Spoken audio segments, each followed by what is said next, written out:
Hey friends, today I want to talk to you about one way to approach painting a nocturne or night scene. Let's go right now. So this is a master copy. This is a great artist. Oh my goodness, and I can't remember his name right now, but Peters is his last name because this house is called the Peters house. This is a master copy I did in a module called Nocturnes.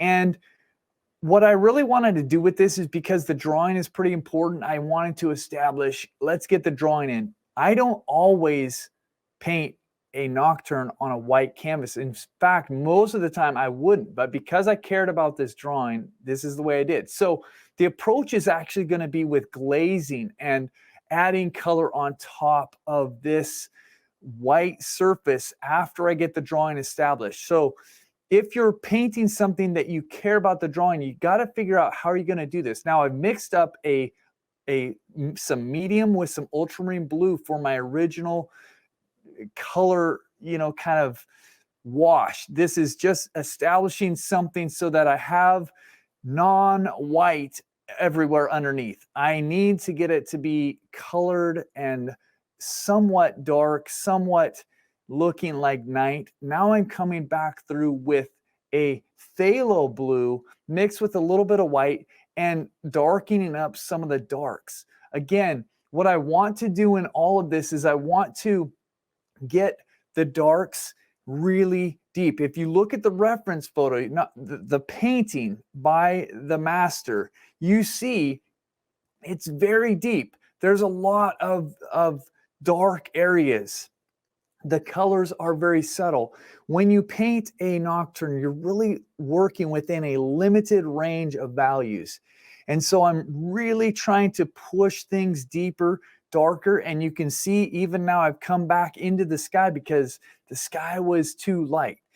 That's okay. We're layering things. This is a phthalo blue mixed with a little bit of white, mixed with black and a little bit of gray, because I'm just wanting to push that real deep.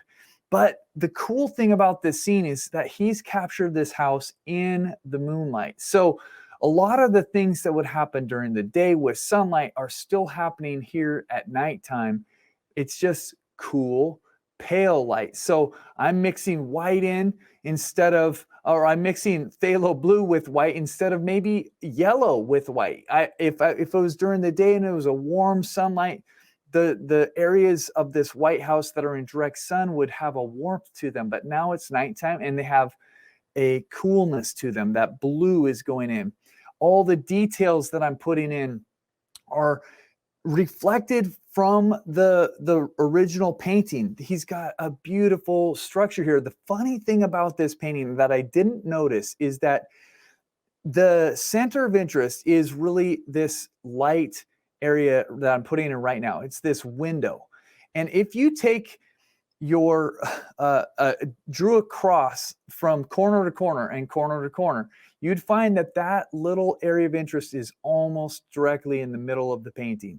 Now, why I'm pointing that out is because the painting is beautiful. It breaks a rule there which says don't put your center of interest in the middle of the painting. Now, there are other things that draw your eye around, but do you see how if you push the values, the lightest areas in there are still not that light. They're not as bright as it would be during the day, and most of the painting sits really dark in the area of either dark accent or at least in the dark range. That is a quick run through of how I painted this master copy. I don't know if that's the way that he approached this painting, but for me, it was helpful to establish the drawing and then work on bringing depth to the painting after that. If you want to learn more, come to acrylicuniversity.com. We've got so much material here. We're actually going to be painting a nocturne this month with my Discover Your Voice.